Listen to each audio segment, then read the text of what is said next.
minus 3axy equals to 0. सो अगर हमें curve की tangent radius of curvature at origin find out करनी है,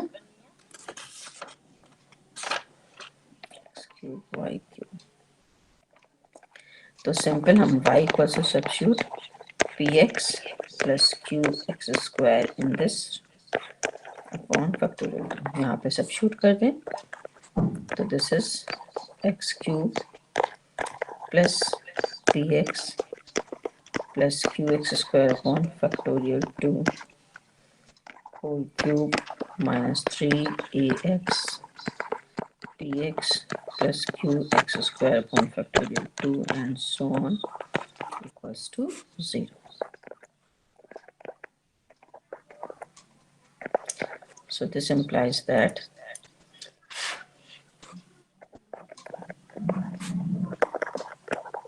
x cube plus p cube x cube plus q cube x to the power 6, 2 to the 4 to the 8 and plus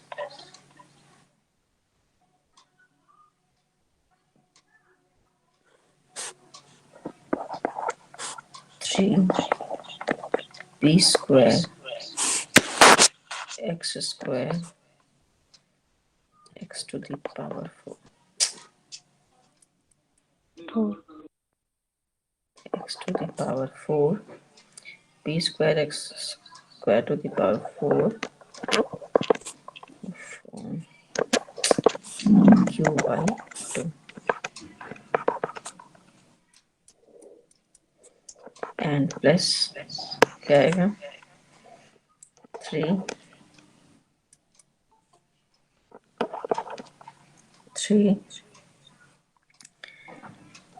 by 2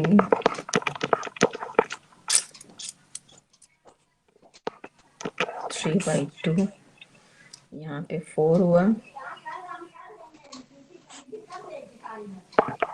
p q square x to the power 4 and 5 x to the power 5 and so minus 3 ap x square minus 3 by 2 a cube x cube equals to 0. तो हम x के higher order term को neglect कर रहे हैं. This means ये जो 6 degree का टर्म है, 4 डिग्री का टर्म है, 5 डिग्री का टर्म है, नेगलेक्टिंग ये हायर ऑर्डर टर्म्स सबको नेगलेक्ट कर रहे हैं. सिर्फ क्यूब वाले terms cube x square and ये टर्म्स जो है हम कलेक्ट कर रहे हैं. सो एक्स क्यूब वाला टर्म अगर हम लिख रहे हैं, हमें इसके लिए क्या करना है, y एक्स स्क्वायर और x के कोफिशिएंट को इक्वेट करना है. तो क्यूब वाले टर्म भी हम हटा दें. चेक करिएगा calculation. P cube x cube, तो एक्स क्यूब और एक्स स्क्वायर वाले टर्म्स को हम कलेक्ट करें तो क्या आएगा 1 plus P cube x cube and plus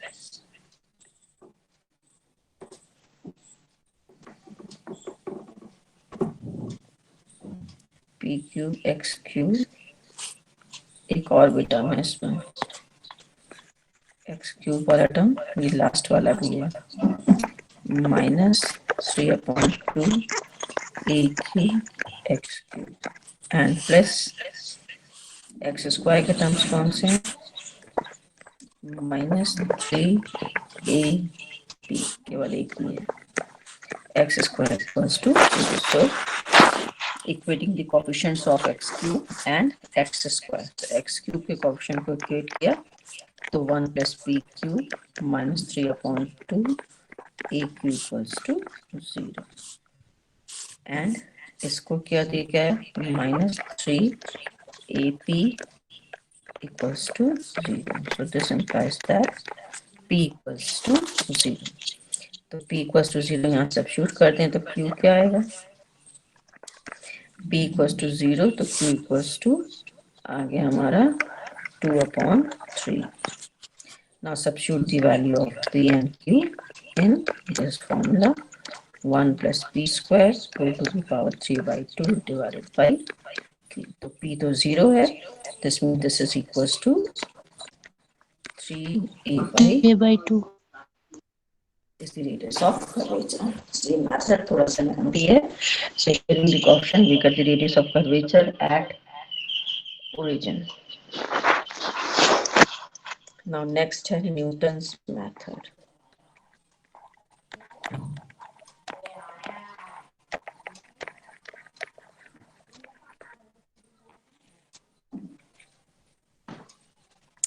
Now Newton's method अगर हमें फाइंड आउट करना है, ये तब के लिए है कि कर्व जो है वो ओरिजिन से पास हो रहा है, तो एक्स एक्सिस या फिर वाई एक्सिस जो है वो टेंजेंट एट ओरिजिन है.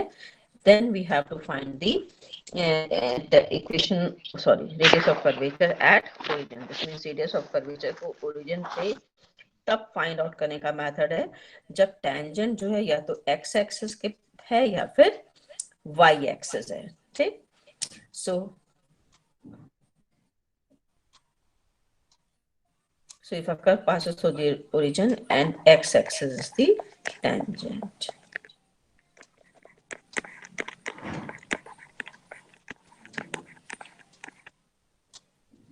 Now x-axis is tangent. अगर x-axis tangent है, so this means कि dy by dx equals to 0 at x equals to 0 and y equals to 0. This means origin पे dy by dx 0 होगा. This means psi equals to 0. अगर x axis tangent है, so tangent angle making with x axis is 0.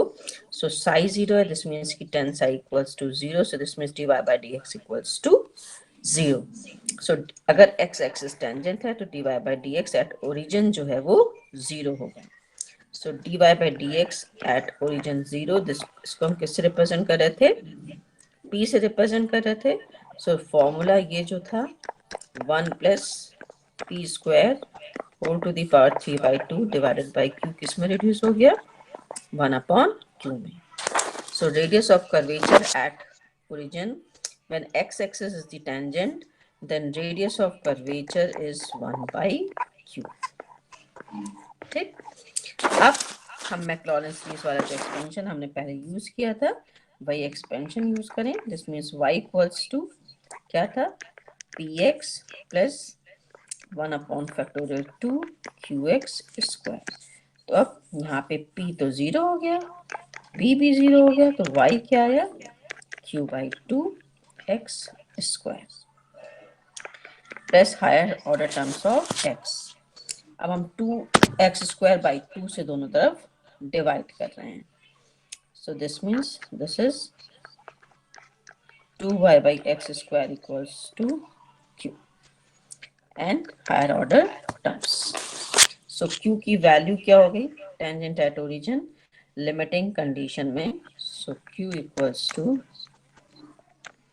limit as x tends to 0. Higher order terms में भी x क्या रहे थे? वो सब 0.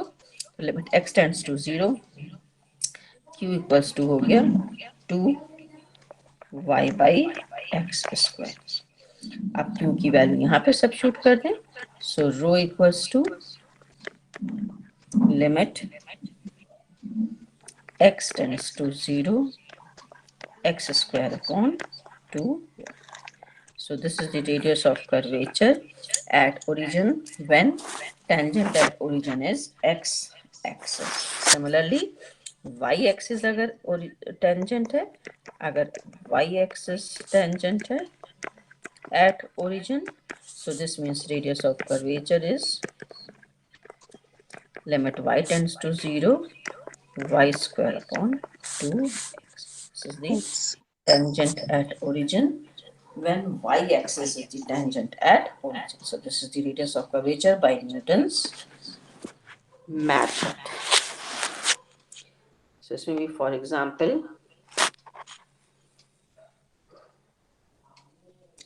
फॉर एग्जाम्पल जैसे उनका है find the radius of curvature at the origin for the curve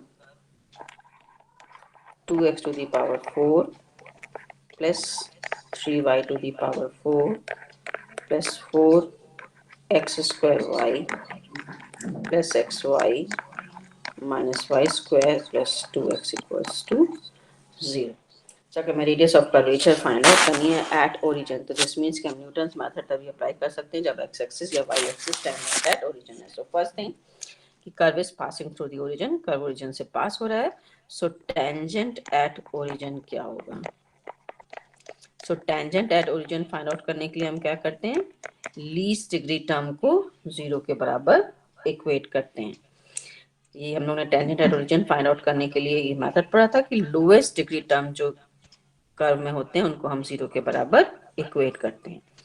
तो ये 4 डिग्री इक्वेशन है. यहाँ पे लोएस्ट डिग्री टर्म जो है वो क्या है, ये x वाला है भाई. ये 4 डिग्री, ये भी 4, ये 3 डिग्री, ये 2 डिग्री, ये भी 2 और ये 1. So this means x equals to 0 is the tangent. X equals to 0. This means कि y axis is the tangent. अगर y axis tangent है, so this means radius of curvature होगा, लिमिट क्या होगा, y axis अगर tangent है तो limit y tends to 0 y square upon 2x. हम इसको उसी फॉर्म में लिखने की कोशिश करेंगे. तो यहाँ पे हम डिवाइड करें सबको, हमें y स्क्वायर अपॉन 2x के फॉर्म में लाना है as limit y tends to 0. तो y टेंड्स टू 0 पे ओरिजिन है, सो हमें पता है कि when y tends to 0 then x is also tends to 0. So we take the limit as x tends to 0 and y tends to 0. Form हम y square upon 2x का इस form में लाने की कोशिश करेंगे. तो अगर हम इस पूरी इक्वेशन को डिवाइड कर दें x से, अगर हम इस पूरी इक्वेशन को x से डिवाइड कर दें तो ये क्या हो जाएगा, 2x cube plus 3y power 4 upon x, y square लाना है. सो y square into y square by x. Second term this is plus 4xy and plus y minus y square upon x plus 2 equals to 0. अब हम limit consider करें y tends to 0 as x tends to 0. तो x tends to 0 पे ये term 0, ये क्या हो गया, y मल्टीप्लाई है तो ये भी 0 हो गया, x और y है तो ये भी 0 हो गया, एंड प्लस y वाला टर्म भी 0 हो गया. ये minus limit y tends to 0 y square by, अच्छा x 2 भी चाहिएगा टू 0. अब हम यहाँ 2 से मल्टीप्लाई करते हैं और 2 से डिवाइड करते हैं. ठीक, तो ये बाकी टर्म तो 0 हो गए. So this implies that limit y tends to 0 y square upon 2x is equals to 1. और न्यूटन्स मेथड से ये क्या होता है, rho. So this means radius of curvature equals to 1. तो सबसे पहले हमें tangent at origin find out करनी है. अगर वो x एक्सिस या y एक्सिस है तो हम इस मेथड से radius of curvature at origin find out कर सकते हैं. Now another methods, this means जहाँ पे आपने मैम लिमिट ली थी मैम, वो स्टेप एक बार फिर से बता दीजिए. यहाँ पे x tending to 0 and y tending to 0 की अगर हमें y tends to 0 y axis tangent है, सो हमें पता है कि y tends to 0 x tends to 0. इस इक्वेशन से सिंपल ओरिजिन से पास हो रही है. सो यहाँ पे अब हमें मेनली लाना है इस फॉर्म में y स्क्वायर अपॉन 2x. तो हमने इस पूरी इक्वेशन को x से डिवाइड कर दिया है. अगर हम x से डिवाइड कर रहे हैं, बल्कि हम 2x से कर दें तो ज़्यादा बेटर है, तो 2 से यहाँ मल्टीप्लाई डिवाइड नहीं करना पड़ेगा. तो अब x ये तो 0 हो गया. अब ये जो लिमिट है ये तो रो है लेकिन y से मल्टीप्लाई हो रही है तो ये भी 0. x और y 0 का अप्रोच कर रहे हैं, y भी 0 का अप्रोच कर रहा है. अब ये y square upon x single है, इसके साथ कुछ मल्टीप्लाई करनी है तो इसका मतलब दिस इज रो. और 2 तो independent of x and y है, कांस्टेंट कांस्टेंट है, so this means this is equals to rho, तो limit y tends to 0 y square upon 2x equals to इस वैल्यू से, बाकी तो सब x और y की प्रेजेंस की वजह से सब वैल्यूज 0 हो गई हैं। ठीक, yes ma'am.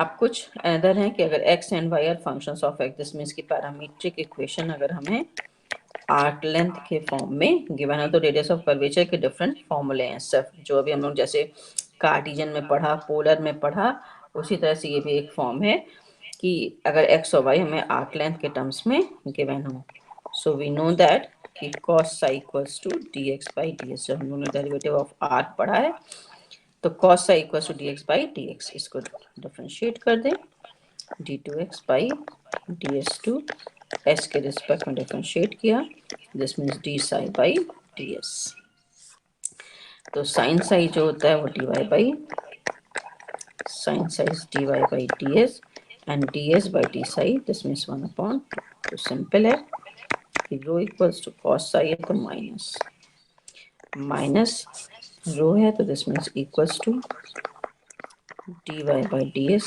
Divided by d2x by ds2। तो जैसे हमने रो इस तरह से निकाला है cos dx by ds से शुरू करके, वैसे अगर हम sin psi से निकाल लें तो जस्ट अपोजिट, सिर्फ x और y को रिप्लेस हो जाएगा। जैसे इन्होंने ये फॉर्मूला निकालने के लिए पहले cos psi से स्टार्ट किया है, अगर यही चीज हम sin psi equals to dy by ds से कर लें तो rho equals to simple dx by ds divided by d2y by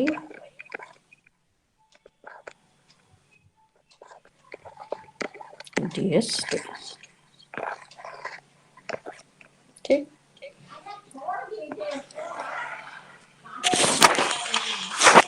अब इसी तरह से एक रिलेशन, इन्हीं दोनों रिलेशन से d2x by sin psi हमने यहाँ पे भी निकाला है, इसको डिफरेंशिएट करेंगे तो cos psi के फॉर्म में निकलेगा, तो उसी से एक रिलेशन, तो जब जो जिस फॉर्म में हमें इक्वेशन कब की गिवन होगी हम वही फॉर्मूला जो है वो इजीली अप्लाई कर लेंगे, whole square equals to d psi by ds whole square, means 1/रो square. So radius of curvature is different form, and next है tangential polar form।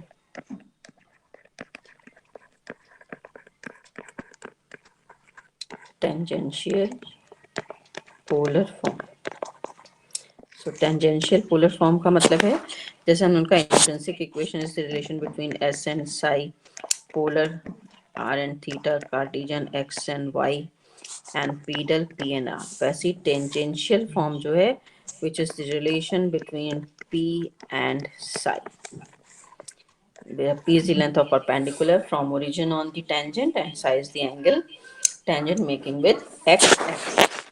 so अगर हमें tangential polar form में है तो बहुत डिटेल में नहीं जा रहे हैं, डायरेक्ट फॉर्मूला लिख रहे हैं, this means rho equals to p plus d2p by d psi, then this is the radius of curvature in tangential polar form, this means when the equation of curve is given in tangential polar form p और psi में अगर relation given है तो by using this formula we have to find the radius of curvature।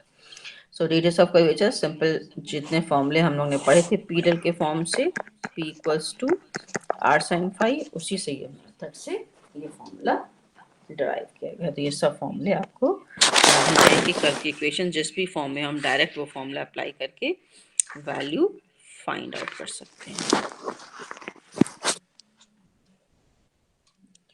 Now next है centre of curvature.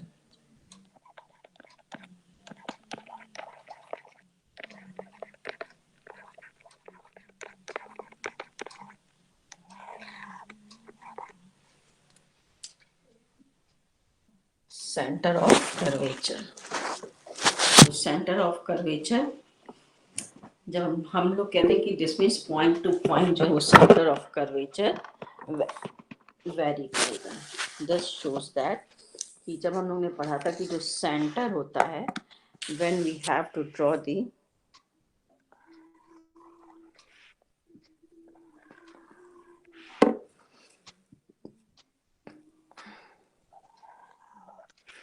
ये curve है, ये कोई P and Q neighbouring points, ये P है और ये Q है। इन पे हमने नॉर्मल्स ड्रॉ करी, ये नॉर्मल्स, ये नॉर्मल्स, ये P पे और ये Q पे। ये नॉर्मल्स जिस पॉइंट पर कट करती हैं, लेट दिस बी C। ये दोनों नेबरिंग पॉइंट्स की नॉर्मल हमने कहा कि C पे कट करती हैं, then this C is the centre of curvature. Let us coordinate be alpha and beta, and this CP is the radius of curvature. अब इसको रेडियस C को सेंटर मान के, रो को रेडियस मान के, CP को रेडियस मान के, जो भी सर्किल हम ड्रॉ करते हैं, that circle is said to be the circle of curvature. तो अब हम यहाँ पे centre of curvature find out करने जाए। This means the coordinate alpha and beta. So alpha beta, ये P कोई पॉइंट है, इसके कोऑर्डिनेट अगर x एंड y है, सो अगर इसके कोऑर्डिनेट अल्फा एंड बीटा है, तो ये डिस्टेंस जो हुआ, ये डिस्टेंस क्या हुआ, बीटा हुआ, और ये डिस्टेंस अल्फा हुआ।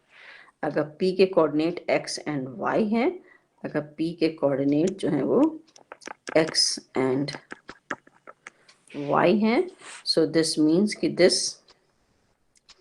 यहाँ से यहाँ तक का डिस्टेंस x हुआ और ये डिस्टेंस y हुआ। हमें अल्फा और बीटा फाइंड आउट करना है। सो अल्फा डिस्टेंस ये हुआ। सो अब इस ट्रायंगल में अगर ये टेंजेंट P है तो x एक्सिस से एंगल साई बनाती है, ठीक। अगर ये एंगल साई है तो ये एंगल जो है वो भी साई होगा, क्रॉस एंगल है। दिस मीन्स ये एंगल साई है तो ये भी एंगल, सॉरी ये वाला एंगल साई होगा। ये साई है, ये परपेंडिकुलर है, तो ये वाला एंगल 90 माइनस साई। अब ये दोनों एक दूसरे के परपेंडिकुलर हैं, सो दिस मीन्स कि this angle is Sai. So in this triangle, कौन सा ट्रायंगल ले लें, हमें फाइंड आउट करना है alpha,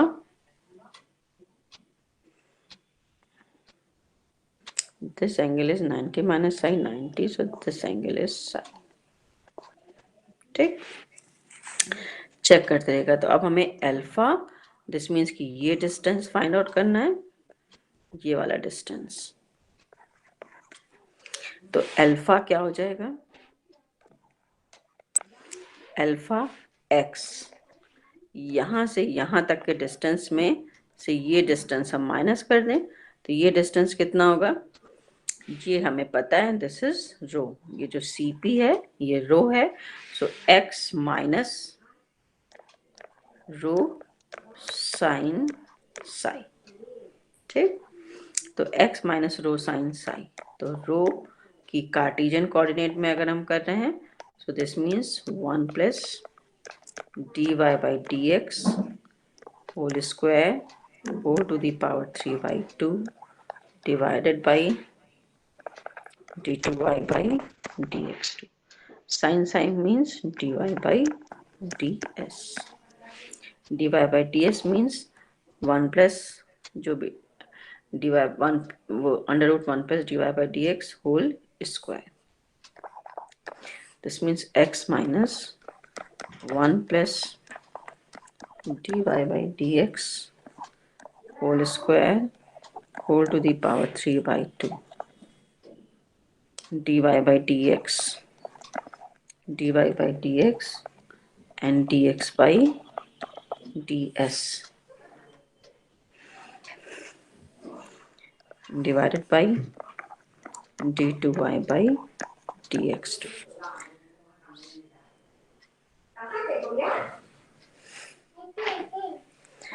dx by ds, this means x minus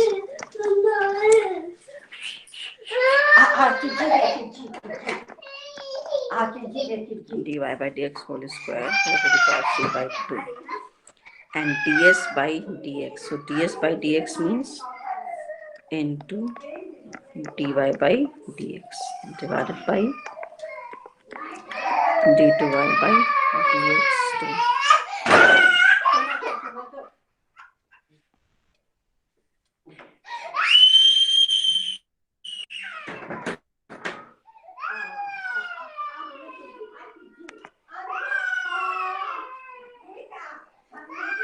Into 1 plus dy by dx whole square power 1 by 2. Simplify करेंगे तो x minus dy by dx 1 plus dy by dx whole square whole to the power 3 by 2. 3 by 2 नहीं 1. 3 by 2 minus 1 by 2 is 1. half. 1 divided by d2y by dx. So this is the alpha coordinate. and beta जब लिखेंगे तो आपको ये भी value याद रखनी है और ये जो निकल सेकंड के लास्ट आई है स्टेप समझ में नहीं आया। कौन सा ये सेकंड लास्ट स्टेप है। Yes ma'am. तो ये तो सिंप्लीफाई किया है सिर्फ हमने D S by D X की वैल्यू रखी है under root 1 plus D Y by D x whole square and into D Y by D S को लिखा है D Y by D X into D X by D S. तो D Y by D X as it is है और D S by D X की value रखी है। अच्छा पावर 3 बाई 2 है ये पावर 1 बाई 2 है। वो डिनोमिनेटर में चला गया। डिनोमिनेटर में तो जाएगा D S by D x है ना। Yes ma'am yes ma'am. And similarly when we have to write the beta, तो beta क्या है x की वैल्यू दिस मीन्स कि ये पूरी y की वैल्यू ये वैल्यू एंड प्लस ये वाला distance this means y plus row cos i. So this means beta equals to y beta equals to y plus rho cos i. आप सब्स्टिट्यूट कर दीजिए जैसे इसमें किया है कि y प्लस रो का क्या हो जाएगा कार्टिजन में कर रहे हैं so 1 plus D Y by D x whole square whole to the power 3 by 2 whole square whole to the power 3 by 2 cos sine means d Y by D s sorry d y नहीं d x होगा this is dx by ds and divided by d2y by dx. dy by ds होता है under 1 plus dy by dx whole square तो सिर्फ यहाँ पे dy by dx into dx upon dy की value जैसे हमने यहाँ पे सब्स्टिट्यूट करी है वैसे हमें यहाँ पे सब्स्टिट्यूट करनी है so we get y plus 1 plus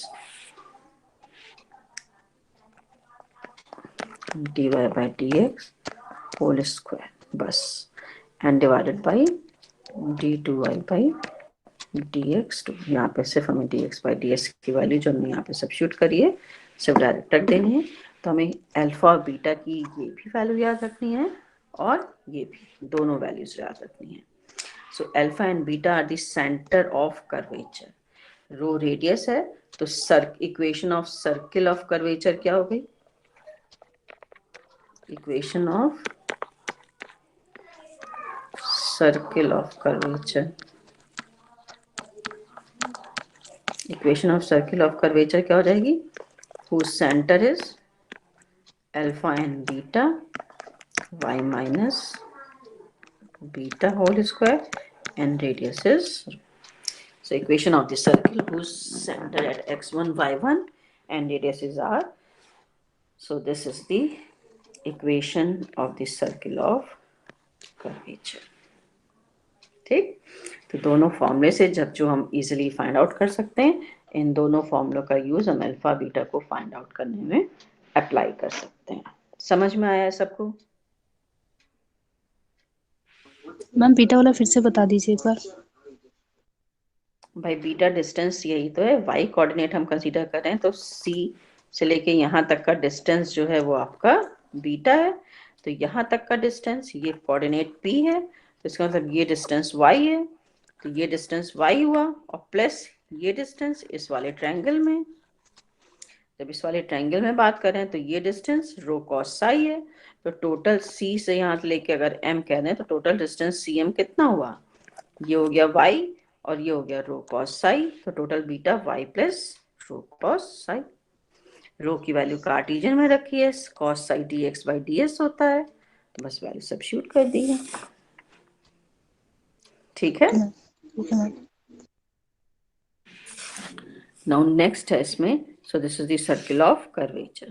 now next है length of chord of curvature. Next में बताते हैं कि अगर हम सर्किल ऑफ, पहले सर्किल ऑफ कर्वेचर ड्रॉ कर लें।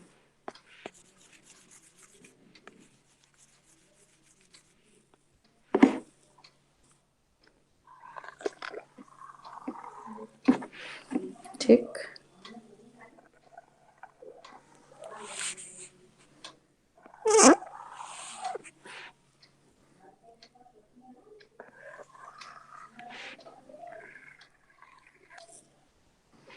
तो ये कोई पॉइंट P है, ये टेंजेंट है, T ये ओरिजिन है, और ये सेंटर है। So this is the circle of curvature. This is the circle of curvature. ये नॉर्मल, ठीक, तो ये हमारा सेंटर है, this mean this is the C, और ये CP डिस्टेंस रो है, तो इसको रेडियस मान के ये सर्किल ड्रॉ किया गया। तो ये जो सर्किल बनाया है, this is the circle of curvature at point P। तो हम फाइंड आउट करने जा रहे हैं length of chord of curvature.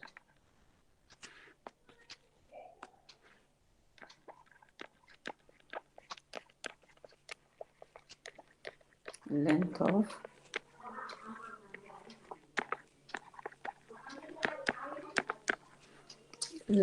chord of curvature. So length of chord of curvature parallel to x-axis and parallel to y-axis. This is chord, let this be Q, to PC, इसको PQR ले लें, let this be R. So PR तो diameter हो गई, so PR जो हो गया वो 2 रो हो गया, and RQ is the chord of curvature parallel to x-axis, and PQ is the RQ is the chord of curvature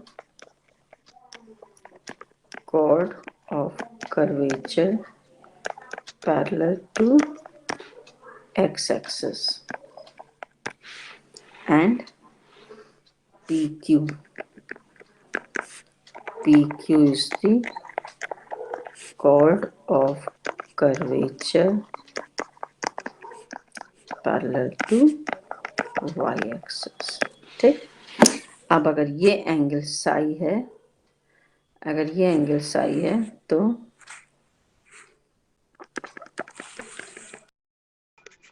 ये एंगल साई होगा, ये एंगल साई है तो ये एंगल 90 माइनस साई, फिर ये दोनों परपेंडिकुलर हैं, सो दिस एंगल इज साई। अगर ये साई है तो RPQ जो है वो भी साई होगा। तो in triangle QPR, chord of curvature parallel to x-axis RQ हमें फाइंड आउट करनी है। तो ये RP जो है क्या हो जाएगी, RP किसके बराबर हो, दिस इज परपेंडिकुलर है, दिस मीन्स, एक मिनट कहाँ गया perpendicular, this angle is Sai, so chord of curvature parallel to x-axis, this is equals to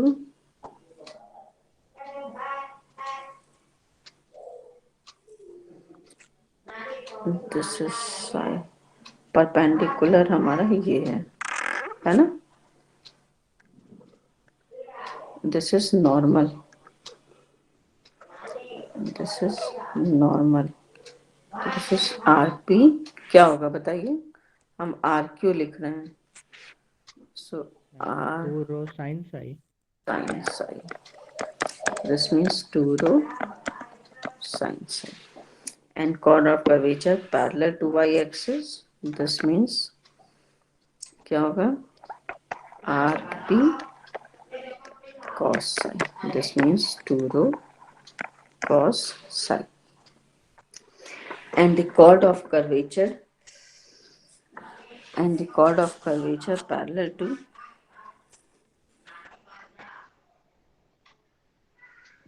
and the chord of curvature through the pole, chord of curvature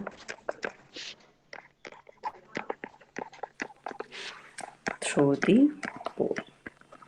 So chord of curvature through the pole means कि अगर इसके coordinates r and theta है, so p के coordinate अगर r और theta है, so chord of curvature through the pole, so ये chord जो हम fixed point को अगर consider कर रहे हैं कर्व पे, so वो point this means कि क्या ले लें, let this be a, बहुत साफ नहीं बन पाया diagram, this chord AP, this chord is passing through the pole, so this means the chord of curvature, चलिए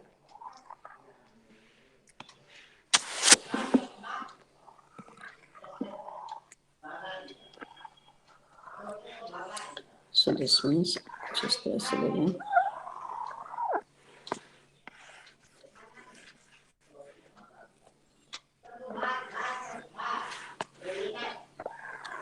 ऐसे ले लें, ठीक, तो ये हमारा ओरिजिन हो गया, ये टेंजेंट हो गई, दिस एंगल इज साई, ये p coordinate r and theta, तो ये एंगल थीटा, और लेट दिस बी ए, तो a p is the chord of curvature through the pole, AP is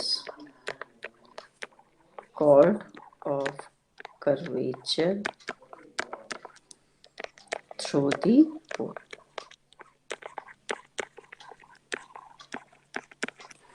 chord of curvature through the pole, तब हमें पता है ये एंगल थीटा, अब ये हम सेंटर ले रहे हैं, दिस इज सेंटर, ठीक, so when we draw this line, तब हमें पता है पोलर कोऑर्डिनेट्स में ये फाई होता है, the angle between tangent and radius vector is phi, तो अब अगर हम ये लाइन बना रहे हैं, तो अब ये जो ट्रायंगल हम मान लीजिए ये बनाया हमने p a, let this be r, तो ये सेंटर सी है, सो ए आर पी जो है वो राइट एंगल ट्रायंगल है, क्योंकि सर्किल में, हाफ सर्किल में बना हुआ एंगल राइट एंगल होता है, सो आर ए पी जो है वो राइट एंगल ट्रायंगल होगा। अब अगर ये एंगल फाई है, ये नॉर्मल है, तो ये 90 माइनस फाई, ये 90 माइनस फाई, ये 90, so this angle is phi होगा, 180 minus 90 minus 90 minus phi, so this angle is phi, तो अगर ये एंगल फाई है, सो ये एंगल फाई होगा, सो हमारे पास कॉर्ड ए पी जो है which is the chord of curvature through the pole, तो अगर इस एंगल में अगर हम फाइंड आउट करने जा रहे हैं, तो ए पी किसके बराबर हो जाएगी, अब पी आर पता है, this is 2 rho, this means r p, हमें फाइंड आउट करना है a p, so this means this is base and this is perpendicular, rp sin phi, this means this is 2 rho sin phi, so this means chord of curvature through the pole is 2 rho sin phi, ठीक, तो ये सारी चीजें जो formula में given होगा उसके through chord of curvature parallel to x axis, parallel to y axis, and the chord of curvature through the pole is 2 rho sin phi. Ma'am पोल हम लोगों ने पी पॉइंट को लिया है। पी पॉइंट कहाँ पोल होता है बेटा, ओरिजिन को पोल कहते हैं, जब पोलर कोऑर्डिनेट सिस्टम करते हैं तो ओरिजिन ही तो पोल होता है।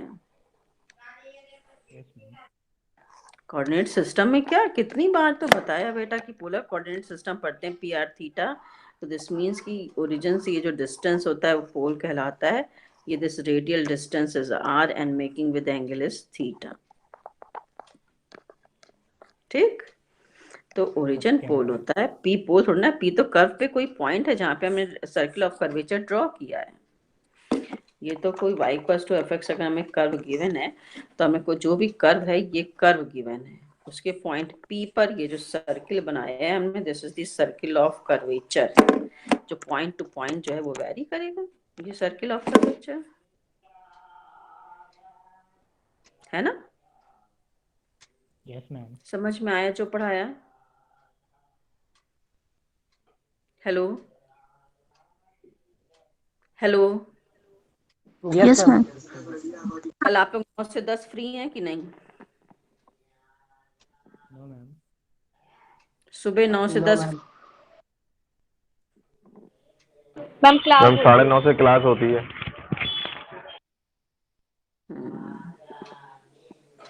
उस 2 से 3 से पहले दोनों सेक्शन में से कोई भी फ्री नहीं है? हम 12 से 1 फ्री हैं। दोनों सेक्शन फ्री हैं 12 से 1? Yes ma'am. M2 P2 दोनों फ्री हैं 12 से 1? मैम CS की होती है P2 में। चलिए ठीक। मैम 11 से ले लिए, 11 से केमिस्ट्री खत्म हो गई हमारी। अलजेब्रा होती है 11 से। यस मैम, अलजेब्रा होती है। अलजेब्रा की एक्स्ट्रा चल रही है, तो ठीक है, अगर 2 से 3 में हमें टाइम होगा तो हम क्लास लेंगे और उसी समय लिंक भेजेंगे, ठीक है। और अगर टाइम नहीं होगा तो फिर कल क्लास नहीं लेंगे। Okay ma'am. Okay, ma'am. उसके बाद जब भी 4 से 5 वगैरह रहते हैं तो हम लिंक देंगे उस टाइम पे, 2 से 4 के बीच में कभी भी। तो फ्री होंगे तो क्लास ले लेंगे, अदरवाइज नहीं, ठीक।